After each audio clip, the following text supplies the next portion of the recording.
Hello again, folks, and welcome back to another action-packed edition of Blighty Day Fiance, your 8th, 9th, 10th, or at least 20th favorite 90-day podcast.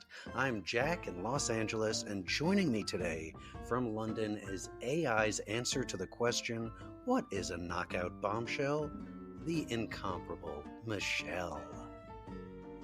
I'll accept that compliment, but I'll qualify it by saying that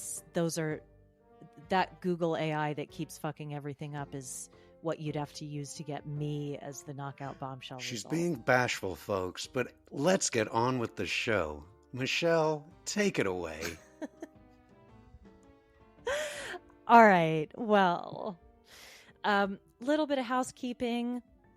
If this is your first time joining us, you are so welcome here. We're a very broad church, as it were. We're a very inclusive community. We are sex positive. We support you wherever you are on life's journey.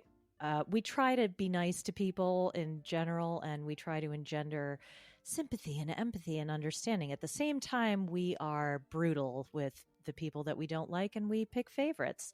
So make of that what you will. If you want to hear more, go on over to our Patreon, patreon.com/BlightyDay. Blighty is spelled Blighty. If you want to join into a group discussion, why not head on over to our Facebook group, Blighty Day Bays. Bays is spelled BAES. You can also email us, blightydayfiance@gmail.com. And if you want to get a hold of me, Robin, or Jack, hit us up on Instagram at Blighty Day Fiance. Phenomenal. And looking at this motley crew of characters today, I would like to start in a somewhat nice setting, although today went a little bit weird. But how do you feel about starting with Kobe and Emily? Yeah, I feel good about it. I'm just not sure. I don't like pointing out false storylines unless they're really offensive and really take me out of the show, because I just don't like to yuck on our collective yum. And I'd rather act as if everything in this is real. That is the fun way to watch this show. The biggest, so that's yeah. Sure. Keep it light. What I was not banking on was a white woman from Kansas explaining slavery to African people. That was very interesting because that came on the heels of the property discussion. Then you have you have an older white man sitting there talking to a group of African men, seemingly very perplexed about this property arrangement, and also completely going over his head is the irony of he looking as he does, sitting in Cameroon, speaking about people owning people. And I don't know how deep we need to go on that. It was just sort of a funny, I don't know. What word am I looking for here? I feel like it's a purposeful misconstruction of what the word property means. And you can tell from context, it's not like, yes, we're using economic terms to describe what is historically an economic arrangement. And maybe we want to keep the language that we use because it's part of our cultural identity. And maybe people who are from outside that culture don't get to come in and pick it apart and decide when they're there for 2 fucking weeks. So what do you think, Jack, about this now that we've gotten the knock door and the wedding approval out of the way, now that we've sort of ended up in a place where the friends are just accepting what they cannot change, and praying for the wisdom to know the difference between that and the things that they can change. Where do you stand on this ex-girlfriend thing that Emily's trying Okay, to? so I'm glad you took it there. I want to, before I say anything about Emily being annoying, I do want to give her credit in one area, which is when she was asked about the property thing, um, it was so clear like that this was just like bullshit because Emily's okay with the tradition because she married a Cameroonian man. And I would say that's one of the brightest things she's ever said in the history of her time on this show. And it really kind of made me feel a little bit better. And it made me feel like they're at least on the same team. But of course, in Mm, Emily's style, she's going to undo that pretty much immediately because and you can come at me on this if you disagree with me, but um, I think she's married to somebody she's been married to for several years. They have two children, or how many children do they have now? Three children, excuse three me. children now, but at the time of Okay, so filming, they have two okay, children, but they have three right, children right, right, together right. now. And so I'm not really sure, apart from, I guess, morbid curiosity on Emily's part, what does she care if he had a girlfriend when he was going to China as an he was a model and he had a girlfriend back in Cameroon? There's also the fact that like there's zero consideration for it. Let's say this is true.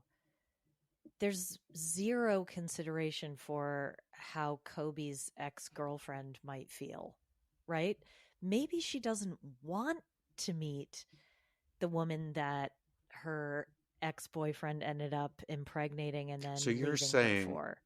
Maybe that would make her so what feel you're shitty. saying is that if you were invited onto television for the purpose of being the ex-girlfriend who got cheated on while your boyfriend knocked up an American woman in China.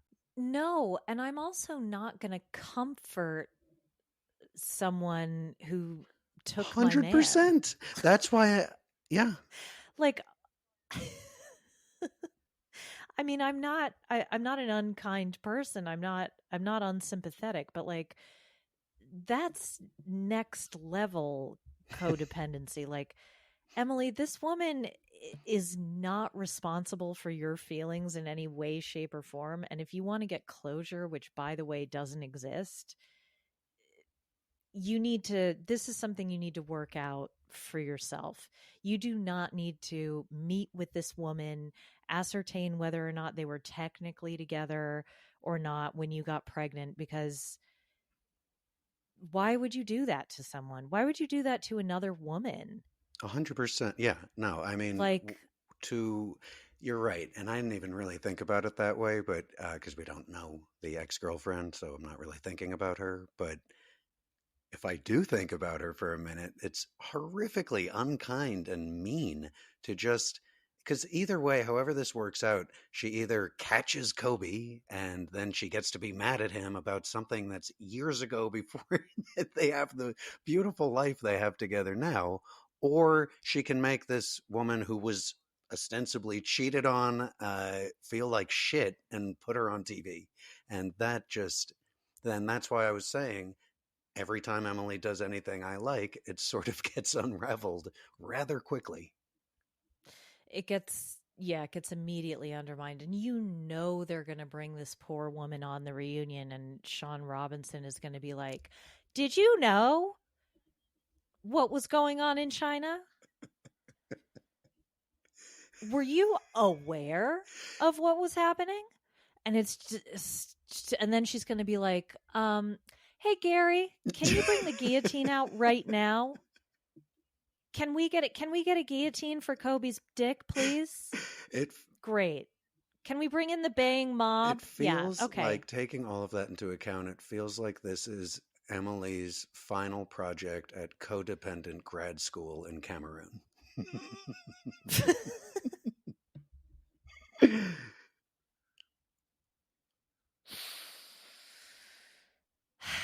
Well, at least she'd be seeing through a promise to the end.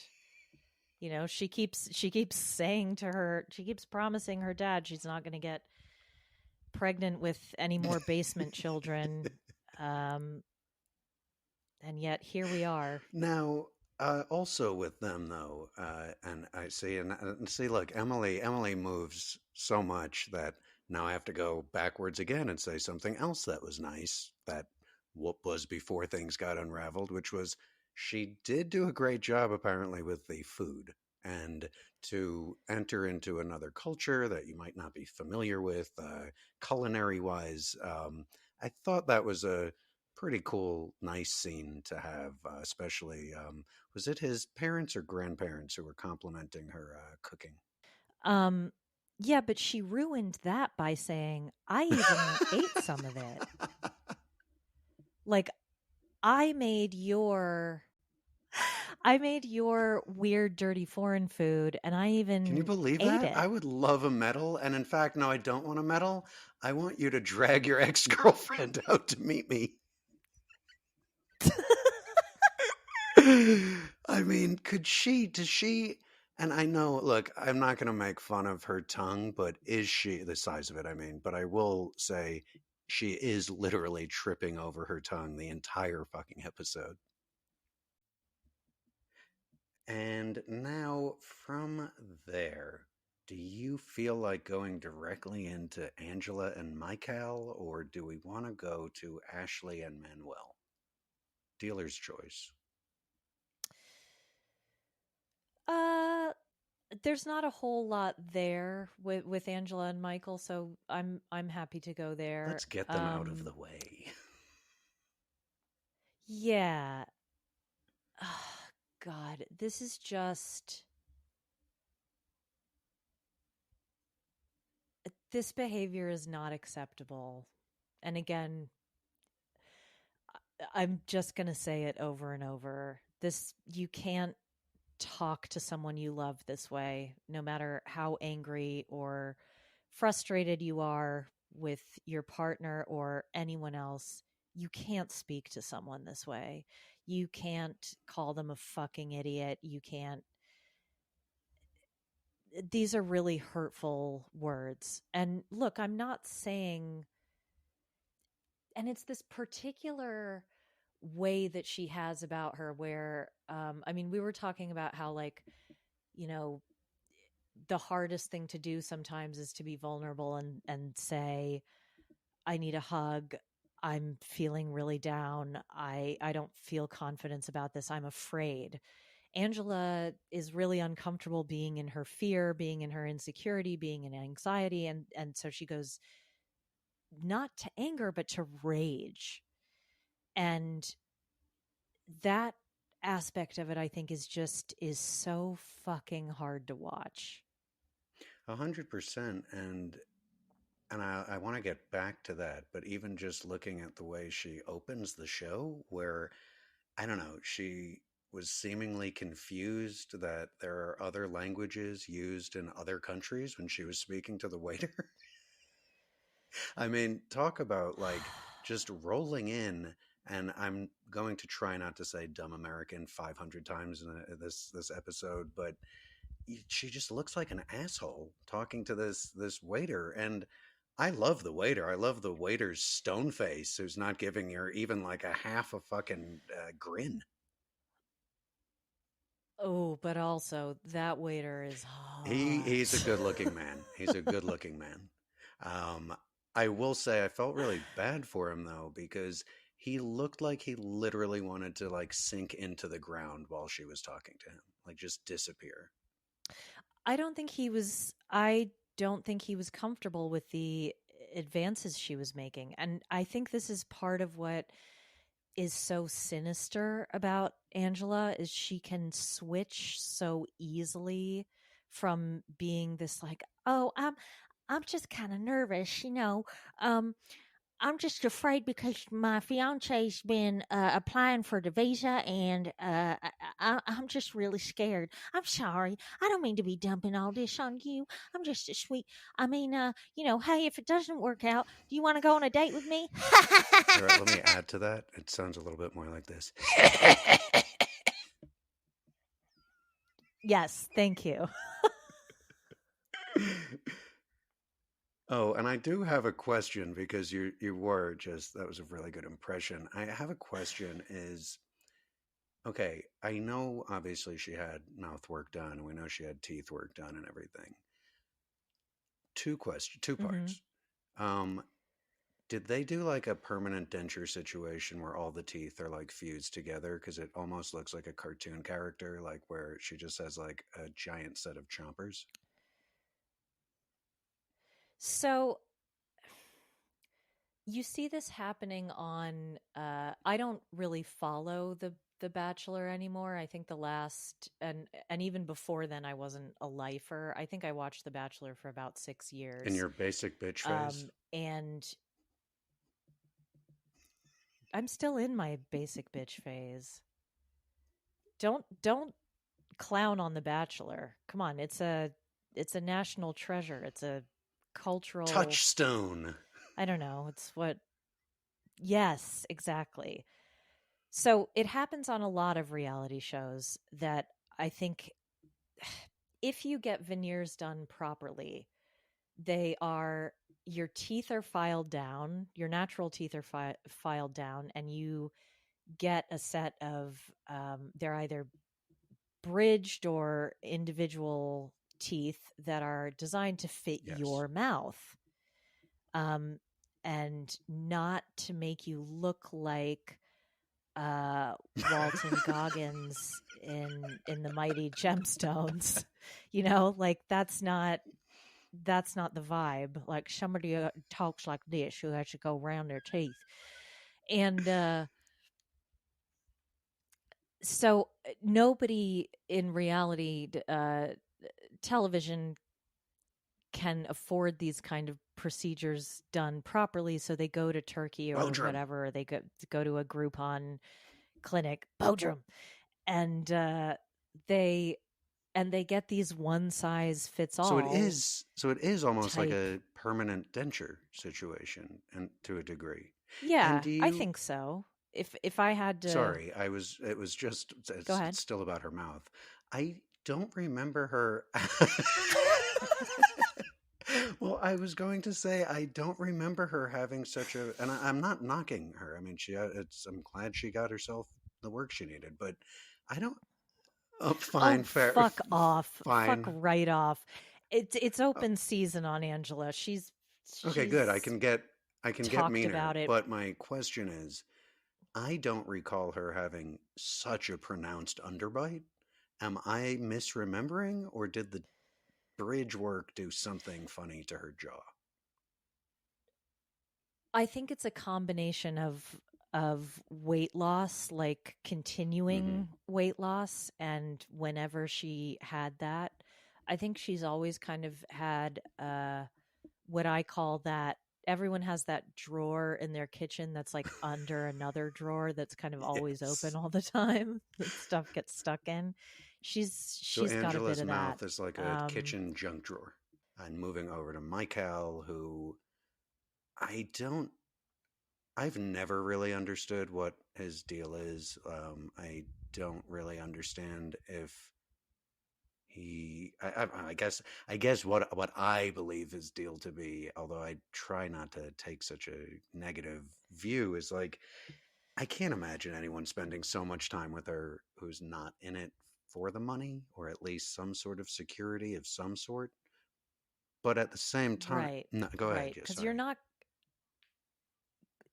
you're not getting emotional security, you're not getting unconditional love, you're not getting uh you know any kind of w- semblance of security or mutual trust or honesty or authenticity in that relationship. So like it's Well, and transactional, I but know that she always speaks to him like shit and always treats him like an asshole and everything, but it really bothered me when he comes over and I understand she's obviously going to be disappointed or frustrated about his denied visa, but he comes over and he's saying, Angie, let me explain," and she's just like, "No, fuck you, Michael. You fucking should have done it, you stupid motherfucker. Fuck you." And I just think there's probably better ways to handle it. What do you think about that? I just wonder, like, if I could talk to her, I would say, do you really think, do you honestly believe that this man who lives in a city where people actually love him and appreciate him, where he has friends to spend time with, and at one point had a job or the ability to be employed, where he has a mother who cares for him and loves him and looks out like, do you honestly fucking think that he would deliberately screw this up? Like, clearly his survival instinct and his drive to pursue a life that, and I'm never going to say better, I'm always going to say different or All right. easier, I agree. to pursue an easier, different life in America. Do you honestly think that he's fucking this up on purpose and that his intention is to fucking mess with you, or that this is like personal to you? I just think that's like, really, that's the most outrageous and unfair thing to me, an unjust Yeah. thing, is the assumption that he's doing this deliberately to Well, hurt and her. then I don't know if you want to call it like extreme narcissism or whatever you think is wrong with her, but she won't even have a conversation with him. I mean, there's nothing. And granted, this is an issue with them all the time. They have an issue with communication, but it's not really an issue with communication. She does not communicate. She won't listen to him, and he never gets to speak, ever. He never gets to finish a sentence. You have to learn to sit with what you're feeling and also make room for what they're feeling. And this is a bold statement, but I'm going to make it. If you can't do that, you have no business being married to another person.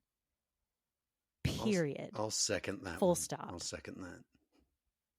All right, now let's get into the saga of Ashley and Manuel, who start this week with we have Ashley giving her cousin a New York City trip debrief, and she's going to get a bunch of bullshit supplements and witch potion IV infusion. Okay. I'm shocked that I have to explain this to a Los Angeles resident, but those IV infusions are no joke. They're actually really good, and I get them when I'm sick, Okay, and it I'm does not make a trying to huge make fun of the difference. potion. She called them witch potion, and I. All right, I fine. I've never had a witch potion IV. I prefer my witch potions to be enemas. I don't take them intravenously. I will put them up my ass. No, I think Ashley could have saved a lot of time and effort had she just gotten a fleet enema and just taken care of herself. So now, why did she not go the quick fleet enema route? And why is she? Now we know she's okay. I will back up because I called it bullshit. What's not bullshit, and especially to Ashley, is the chakra realignment that also goes along with all of this. Sure. And let's say, Sure. regardless of what you might personally think about things like that, for Ashley, it's real and it works for her. So I think that Mhm. we can just take that Mhm. at face value. What I found it kind of amusing that while she's getting the witch potion IV transfusion and the chakra realignment, she then started talking to her cousin about how much she sort of doesn't trust Manuel and is triggered by pretty much everything about him, which feels like it might counteract some of that positive juju she's getting from her cousin. There's a moment where everything changed for me, and they say it's one of the four horsemen of the end of the relationship, or some therapists say it's the death knell Mm, of the relationship, and that's yes. contempt, right? And there was a point for me when he mocked her. She was really upset and he was mocking her for it.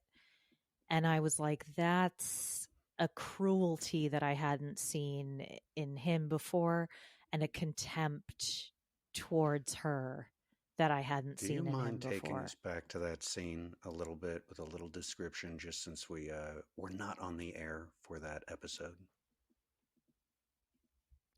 Yeah, sure.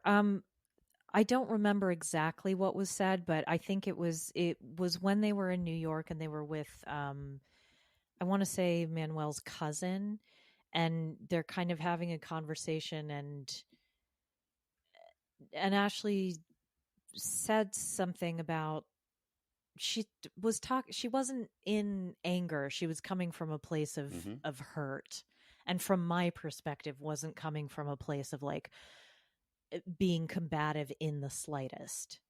And I think when you reach that point where you're just like broken emotionally, and then somebody mocks you for being emotional and for crying, and then he makes then as they're getting uh back into the taxi, I guess back to the hotel, he's saying like, "Oh, I've got to go with the boss now. I've got to go be with my queen."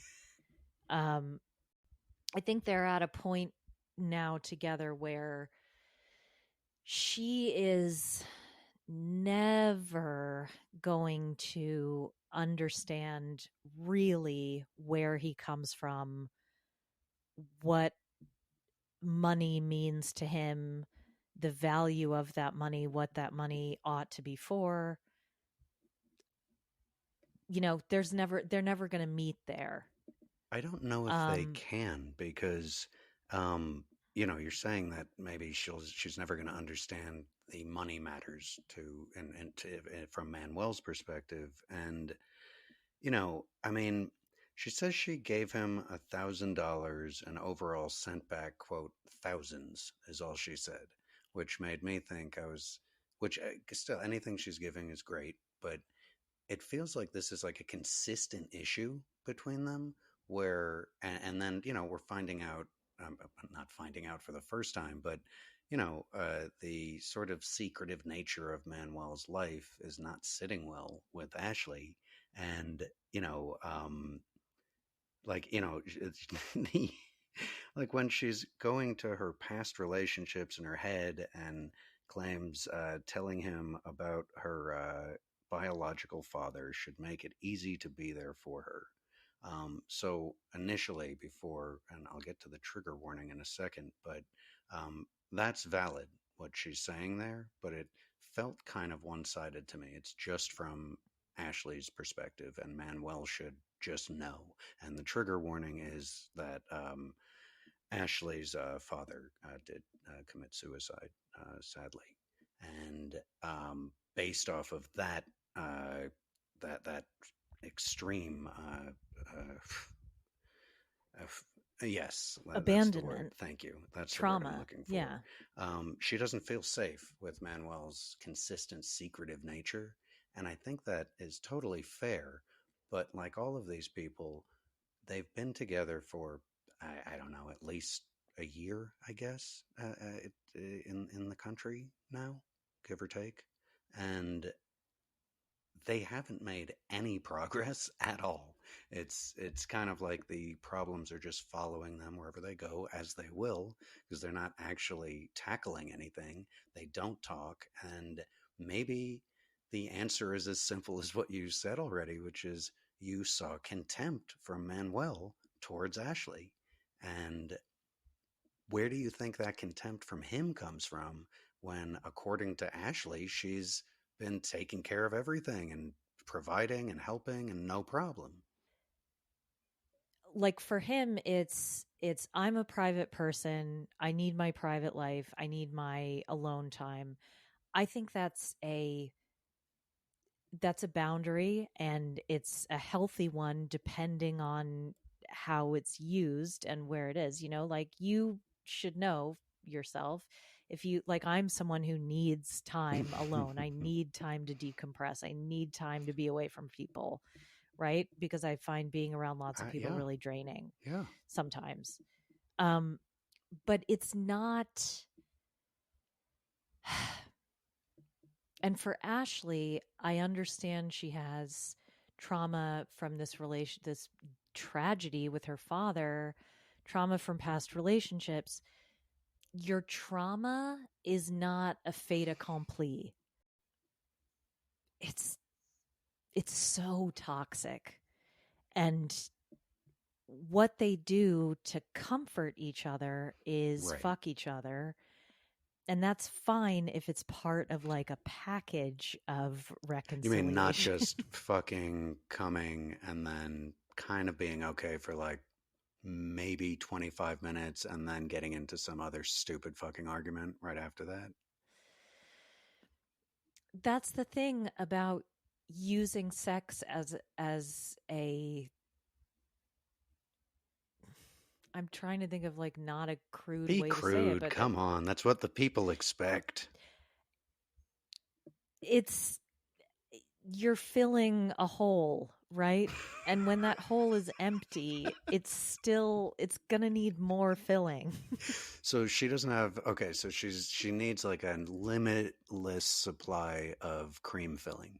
And then she could possibly be okay with Manuel. But the problem is that there is not an endless supply of cream filling, and they literally might kill each other before sex ever solves anything.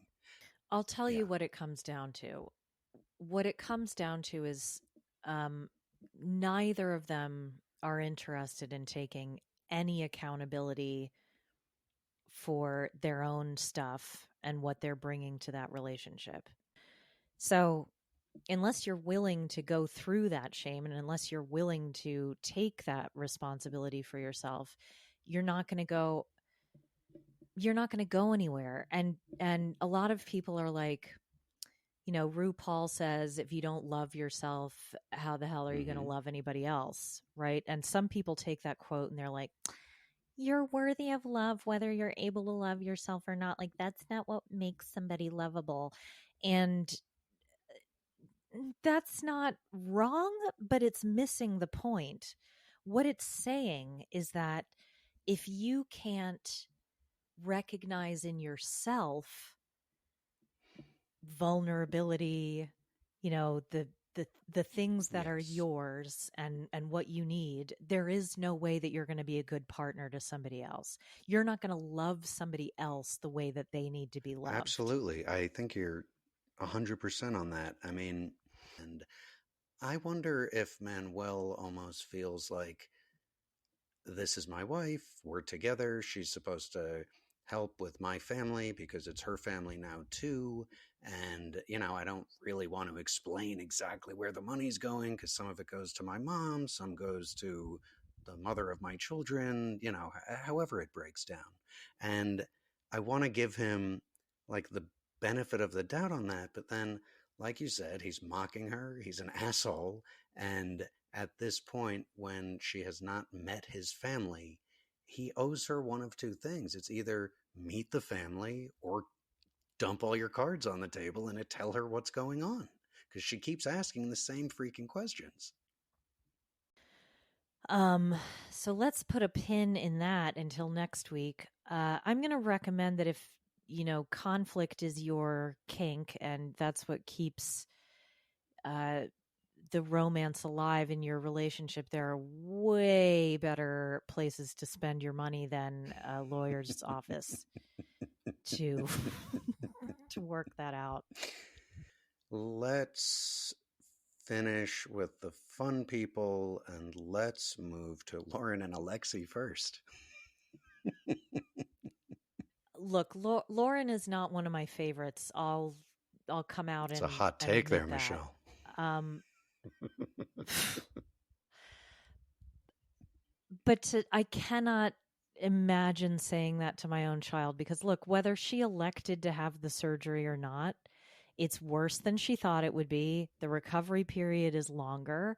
They're certainly not going to sell a mommy makeover to her and be like, yeah, this is essentially going to cripple I you mean, for I months. was a little bit shocked. I mean, and look, she might be annoying and stuff, but right, not no one wants to see anyone the way she looks.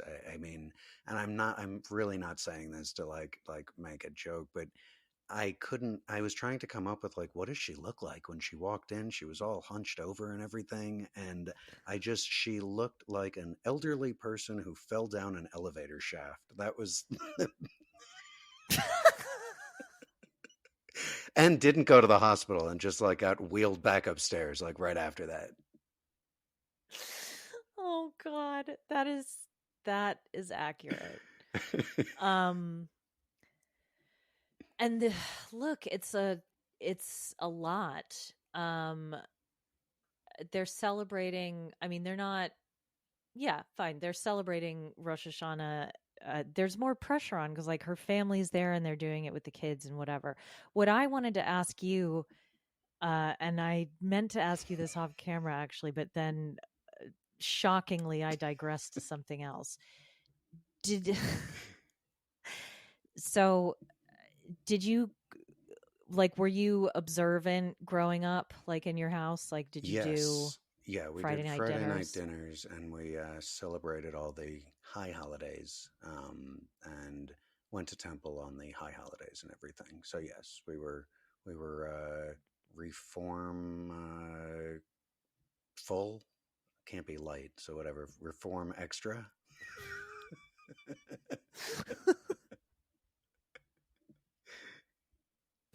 You were full fat, There you full go. Oh, sugar I like that. reform. That's better. Half and half. Were the when your mom lit the candles, did she sing that prayer or speak it the way that Lauren did? Everyone is supposed to, because this is not a singing contest, everyone is supposed to sing the prayer to some degree. There should be some sort of musicality to your reading. Right, that was my Yes. understanding because that is Yeah, the you're not supposed to go, that's the Baruch one. atah Adonai. Yeah, that's not, I don't think that gets to where you want it to go. So the way that I learned it, and sorry for whatever Jew splaining, the way I learned it is the way I learned it is Baruch atah Adonai Eloheinu melech haolam asher kitshanu b'mitzvotav v'tzivanu lahadlik ner shel Shabbat. That's how Hmm. I learned it. That sounds But then I learned a okay. The different first one one. sounds about right. So Huh? now I'm curious. Are you going to give us the next rendition? I'm really sorry about that first one though. That was pitched higher than my voice was ready for, and I don't. Again, in case you're wondering, now it's IKEA tea lights over some tortilla chips, and that's me lighting the candles. So like For the listeners, that's to be clear, you've given up the gluten-free challah baking for handmade for handmade. prepackaged tortilla Hand chips. Yeah, prepackaged because we're gluten free, and then we get and I want to try and kind of confine our discussions of this issue and topic to the world Yes. of the show.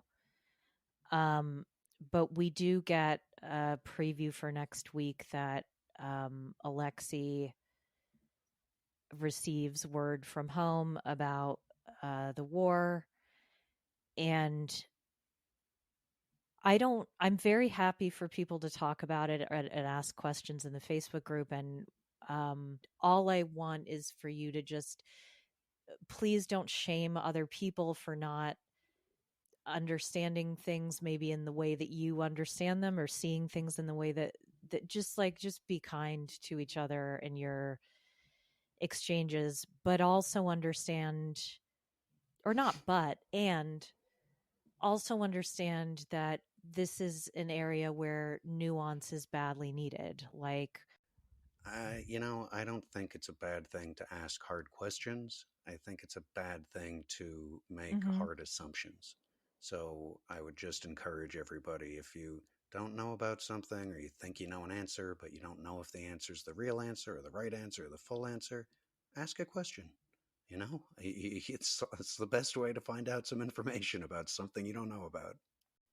Anything else with these two? I would like to applaud the costume designer for putting Alexi in, let's say, favorable shorts that are favorable to his natural Hey, I gifts. am That's always much much like Michelle. appreciated. I am famously straight and heterosexual, but I can appreciate that Alexi's a very handsome man.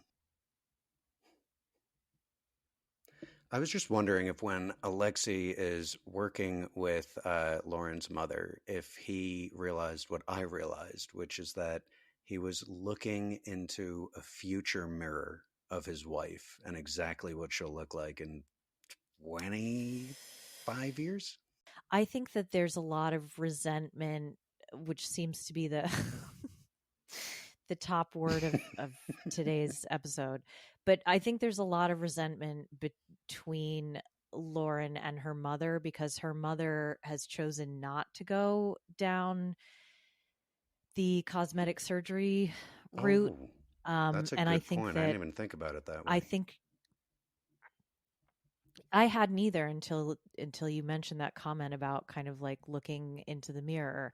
I think she really it makes her feel insecure because because she's a malignant narcissist, but also because like the message that she's getting, she's not even thinking about like she can't conceive that Lauren would be doing this to make herself feel better or to get her confidence back. It's all about my daughter doesn't want to look like me. Oh, see, that's a much deeper area, and it kind of explains a little bit better why her mother's being such an asshole to her. Yeah, I think that's part of it. And another part of it is like, yeah, keep your daughter in a place where she never feels good enough. She always feels like because as long as you do that to your daughter is always going to be in your thrall to a certain extent. She's always going to want to please you because she wants her mother to just love her and accept her for who she is. But you know, if you keep her down with comments like that, she's always going to be needy and dependent and desperate for approval, which she is, which is ironically what put her on that operating table That to is begin so with. true to a sad extent. And, I think it'll be interesting to see how things kind of go forward directly from this recovery for Lauren. My last comment on them is it's not that serious, but it was something I found odd. I often have to clean out my refrigerator, and I generally find that it's like a one person job to do. And she's holding this like thin pink garbage bag, which looks like it's only sold in Florida. And he's like dumping food out from the refrigerator. It was like the weirdest. I don't know. It was just the weirdest move. And if anyone else noticed it and thought it was a weird move, maybe you'll appreciate this little side comment to wrap up Lauren and Alexi. All right. So I think that wraps them up for today. And that's going to move us to our last couple of the week. And oh, well, is it our last couple? Do we want to touch on Ed and Liz? Let's Yeah, do let's that do then. We're that going to actually. save everyone's favorite for last. Okay, so this is a bit of a nothing. It's been sad from the beginning, and I would be even more sad if they were getting married, but this is just showing us the contrast between where Liz is in terms of her relationship recovery. She's tearfully dropping her daughter Riley off at the airport, knowing that she's not going to see her until the next school break. And she's even going to be living in a different country, which is crazy. I Neither didn't did even know I. that. Yeah. And how do you think does Ed factor into this anymore, being that they are no longer together? I mean, Do you think he's still having any? Well, I mean, the trauma of being with Big Ed is going to play out for a while for Liz, unfortunately. I was heartened to hear her say that that a lot of her regrets were about wasted time and wasting time on him. It wasn't about, missing him or anything like that. I think it's particularly callous of him if he was aware that that was the day that Riley was going to be leaving to not just check in Absolutely. on her. What I'm having a hard time wrapping my head around, really, and I don't want to go too far into this because Ed's head is not a place I want to spend any time in whatsoever. Um, the last I've sort of seen of him on the internet is he's trying to get a group of people to pay for like a sex tourism jaunt to either Thailand or the That is so Philippines, on brand for something Ed. like that. The the gig is, you say, and plenty of people do this too with other things. It's like, oh, come on this yoga retreat with me, and because you want to spend time with me specifically, let's make it a package deal, and it's all inclusive. And part of what the fans are paying for is like that person's room and board, No, basically, I get the and concept. I get the concept if flights. you were, I don't know, going to meet your favorite athlete from when you were a kid or something like that. No, you could ask him cool questions and stuff. What on earth are people going to go party with Big Ed for? What are they going to ask him about? What could he possibly offer? Okay, so um let's leave that where it is, far, far away from me in Bentonville, Arkansas.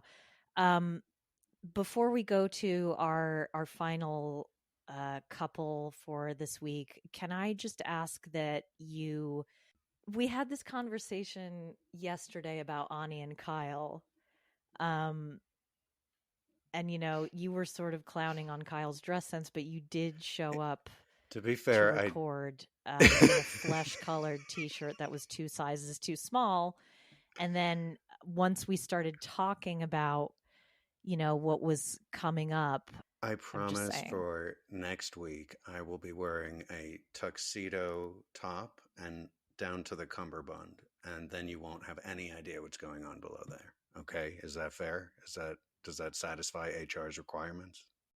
Okay, well, look, we can have a separate discussion off air, off mic, about appropriate ways to show your enthusiasm and inappropriate ways to show your I enthusiasm. think How that's about that? more than fair. And with that, are you All ready right. to move on? Finally, I've been teasing it for a while. Are you ready for Gino and Jasmine? I hate beauty pageants. I hate the concept. I hate the idea of them more than anything. I hate the hypocrisy of it all, that this is supposed to be some um a gateway to female empowerment. She can win something and say, "Look, they said I was really pretty and great, and I'm a beauty queen." Is that really what it's about for her? Or is it deeper in any way? I guess is the point I'm trying to get to. I, I, I really feel for her. I don't think this is a healthy way for her to find confidence. I think that there are lots of other ways. I think it is wonderful for her to find a group of women who are like minded. Um, and I see in her someone who is constantly trying to improve. Now, whether the methods of that self improvement are ultimately going to give her what she needs, probably not. But she did say something that struck me right to the core, especially as someone who's moved and settled in a foreign country, which is, you are for a period of time very isolated. I can completely relate to needing something to look forward to and whatever. Now, this argument that they had about cardio and smoothies and all the rest of it, this is fucking, we're scraping the bottom of the barrel Absolutely. here. I mean, because it's she's playing to camera when she says when she's like, Gino, I won't do the accent here, but Gino, you have to lose 15 pounds to be a beauty king to my beauty queen. That's mean. It's being mean. It's, and it's putting that, why does she want to be a beauty queen, kind of like front and center there. She wants, it's like she wants to be king and queen of the prom or something like that, but the prom is life for her right now, or life in Michigan is probably a better way to say it. She has chosen an interesting person to meet her emotional and psychological and sexual needs. I'll put it that way. I think that we need it drawn into legislation internationally that if a man says to you, is it that, Is like, it why are that you time of being the such month? a bitch? Is it that time? It's that question. Let's not yada yada over how offensive that fucking question is. That's just, it's, I think that should be a defense for murder.